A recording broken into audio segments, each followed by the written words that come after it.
This is St James Church in Stanstead Abbot in Hertfordshire. Part of this church dates as far back as the 13th century. But it might not still be here if it wasn't for the work of the church's Conservation Trust, which this year celebrates its 40th anniversary. The Church's Conservation Trust is a charity, a national English charity that cares for historic parish churches of particular merit, most important ones, that are no longer used for regular worship.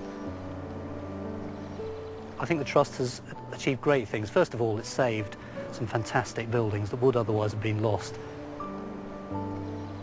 But it's also about the communities and the people around the buildings that we've been able to help.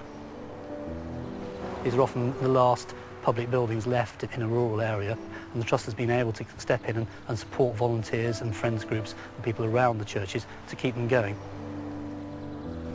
So how do you go about promoting a church like this that you've saved? Well, first of all, by working with local people, and one of the most important things is the local community get involved and care for the building. Secondly, it's about tourism. A lot of people are very interested in visiting churches and finding out about the church, the history involved in it, and what it tells us about English history. The history of this church is interesting because it's actually the Victorians that abandoned it and built another church in the town down the road and left it, which is why it's so interesting, because it hasn't been Victorianised. It still has the Georgian triple-decker pulpit and all the fixtures and fittings of pre-Victorian era. You'll find unusually high Georgian box pews, which the kids will absolutely love. You can lock yourself away in them.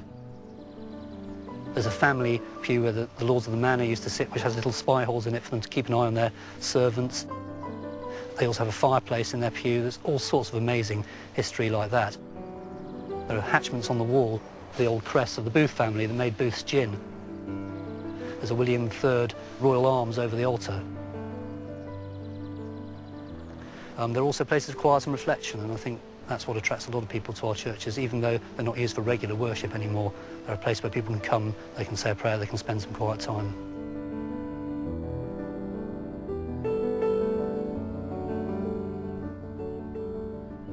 St James's is just one of the many churches cared for by the church's Conservation Trust.